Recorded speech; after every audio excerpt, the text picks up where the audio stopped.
A pillar of cloud in the day and a pillar of fire at night. Okay, I know that you... I just want to talk about the pillar of cloud or whatever.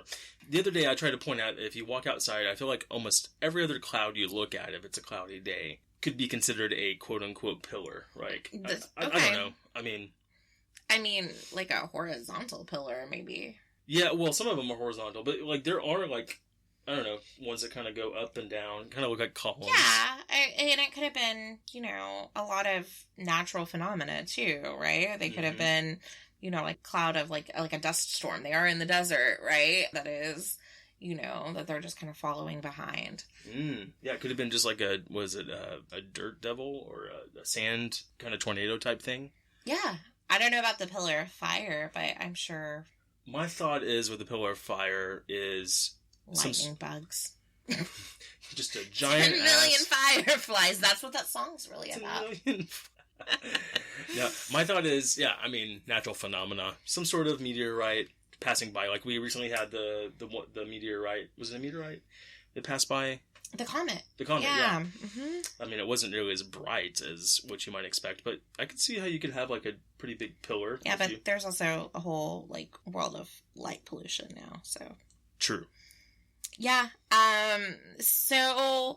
I don't understand this whole, like, giving the firstborn of the womb to God. What does it mean to redeem every firstborn among your sons and redeem a lamb with every firstborn donkey, but if you do not redeem it, break its neck? What does this mean? I think I saw that basically because God passed over all of the firstborn of Israel, or of the Jews, that he was sort of requiring all the firstborn of the animals now.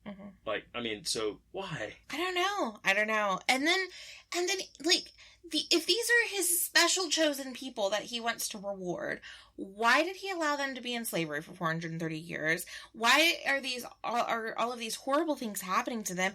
And then why is he taking them the longest route? Like, he didn't want to lead them through Philistine country because if they face war, they might change their minds and return to Egypt. So, I don't know who would willingly return to slavery, which again is the argument that a lot of ancient historians and archaeologists have suggested that it wasn't really slavery to the degree, and so maybe life was better. And we're going to see them being like, can we just go back? And I don't feel like I would ever willingly go back to, like, slavery if it was that awful. So was it really slavery? It was mentioned at least 3 times that they were, like, grumbling against Moses in the desert. And, like, did you just bring us out here to fucking die of thirst? Yeah. Or not being able to have food? Which leads us to chapter 14. Yep, there we go. So God decides he's going to make Pharaoh go after them. He's going to change Pharaoh's mind because he likes to make things hard for his special people. And tells Moses where to camp. The Israelites get scared when the Egyptians show up and they are like, why did you make us leave? We were perfectly fine in Egypt. God guards them all night and then tells Moses to part the sea. They get through. The Egyptians drown. So yeah, this is the big parting the Red Sea. So much debate about this. So I remember even within the church, the apologists were always like, well, the translation does come out to Red Sea, but also it literally means Sea of Reeds, which if you think about it, a Sea of Reeds would just be like a marsh. Yeah.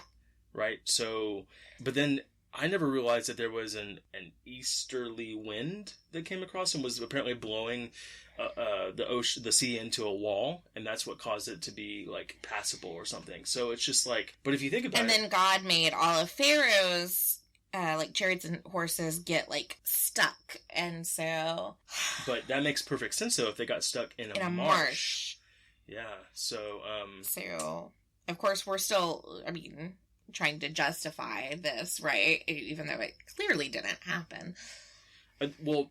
We're atheists, guys. We don't believe any of this happened. Psst. I don't know if you know this or not, but we don't believe in God. Gods. Yeah, so, but also this is not corroborated in any other historical account. It's only seen in the Bible that these Egyptians were all killed in the Red Sea like this, which supposedly, I couldn't quite tell from the way it was reading whether or not the Pharaoh was actually in the Red Sea with them or if it was just all of his soldiers. Yeah, that's not real clear. Yeah, but anyway, there's no other corroborating account of all the Egyptians dying. Yeah. Who the fuck knows? But this this isn't even the worst part. Yeah, so chapter 15.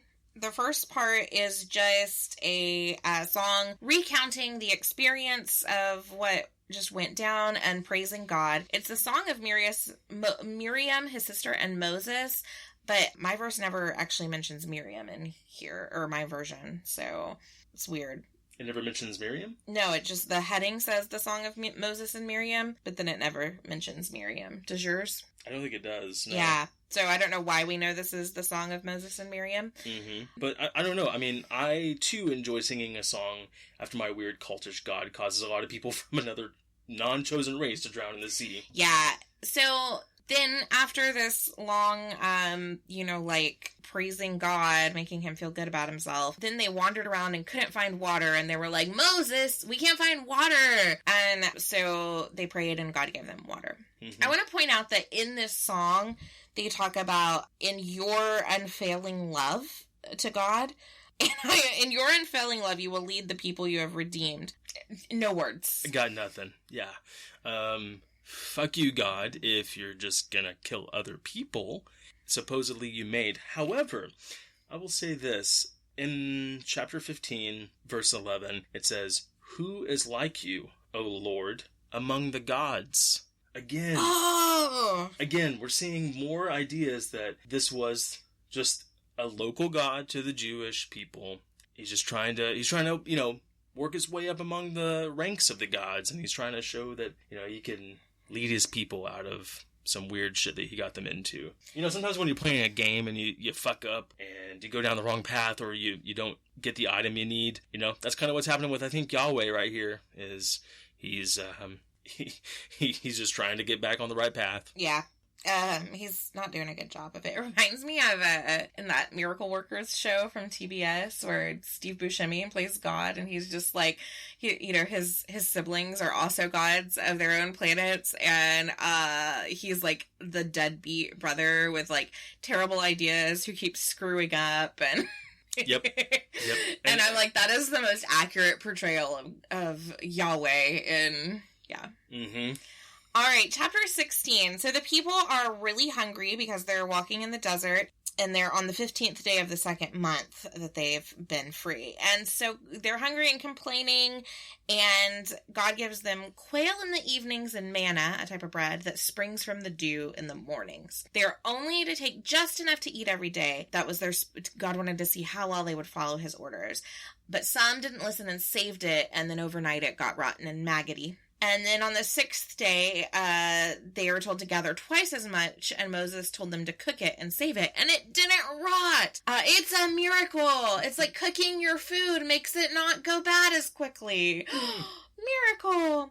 And then, so that day they rest. That's the Sabbath. But they still gathered food on the day of the rest, and God was like, why aren't you listening to me?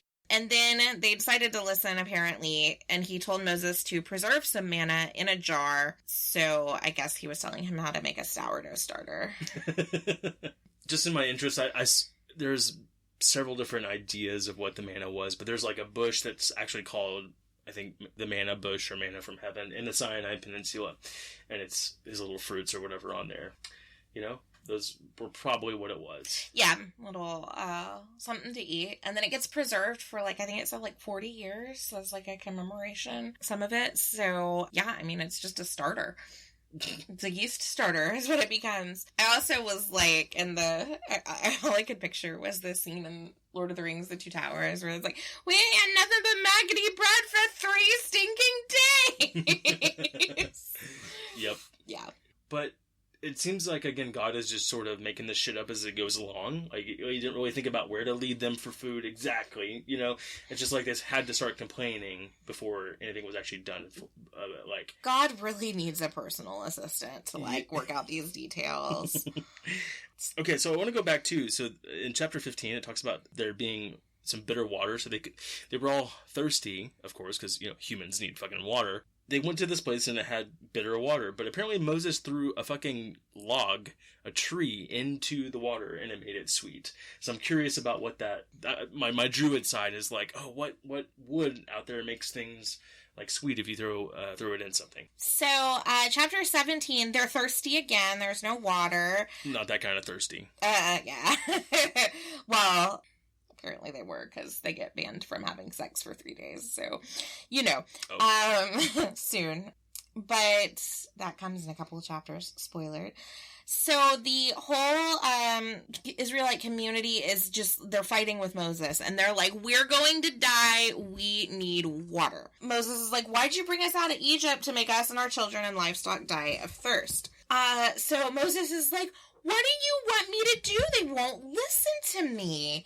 They're almost ready to stone me. So the Lord answers Moses and says, go out, there's a big rock, strike it with your staff, and water will come out for the people to drink. And then they get attacked by the Amalekites, I'm assuming is how you say that. And so they're at battle, and Moses is like holding his hands up and standing. And when he puts his hands down, the Amalekites are winning. But when he puts his hands up, the Israelites are winning. And then he gets tired, so he sits on a rock, and then Aaron and Hur hold his arms up. And then they finally defeat the Amalekites, and now God hates that tribe forever. Apparently...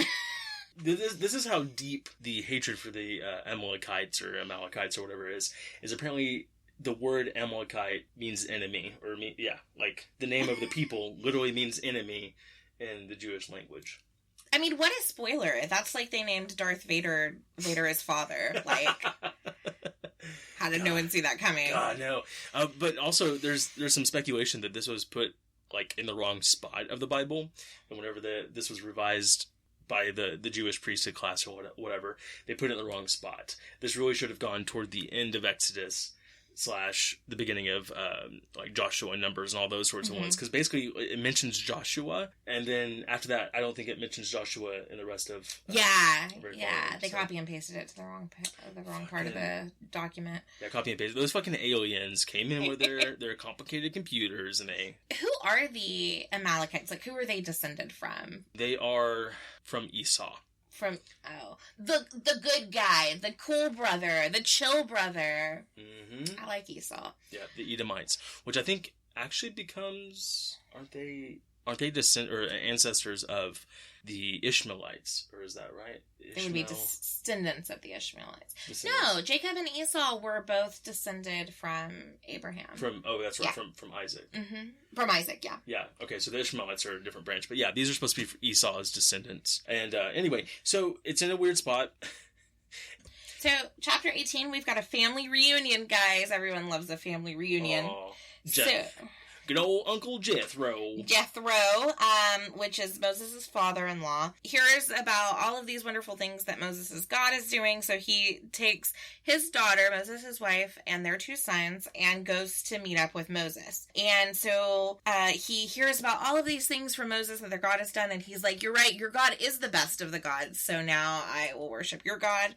And then Jethro notices that Moses is every day listening to every quarrel of these people as a judge. And he's like, hey, burnout is real. You gotta delegate, dude. So he tells him to make like a class of judges, of holy men, to hear most of the quarrels, and then only the serious ones that needs God's intervention will come to Moses. So Moses does that, and then Jethro leaves. Cool. What a great father-in-law. He's really concerned about Moses's, burnout. Yeah, but also, it also talks about how he let Zipporah, right? Zipporah, yeah. Whatever. Move back in with him for a little bit. I guess during the whole Exodus thing. So it was so nice that Moses was able to send away his wife to not have to worry about the whole, getting hurt thing during the Exodus. But he brings him back. And what I love about this though is the fact that it sounds to me like Moses was like, okay, I got your father-in-law. I'm gonna go ahead and just lay down some laws, and then I can start appointing people. It literally says to appoint people, that Jethro has said to appoint people over 1,000 people, and then have someone over 100 people or hundreds of people, and then someone it was like municipal court, district court, yeah. So this is where, by the way, in Texas, and Southern traditions, people are like, oh, we get some of our laws from Moses and the Jewish, like, this is not that revolutionary of an idea. No, and it was done in other places before this. Yeah. There's other laws like you got like Hammurabi's Code and things like that, and they're Yeah. So all right. I wonder if that, I'm like, is that really the justification that he, like, appointed, like, judges in differing levels? That's so dumb. All right. Chapter 19 is Mount Sinai. It's the big one. So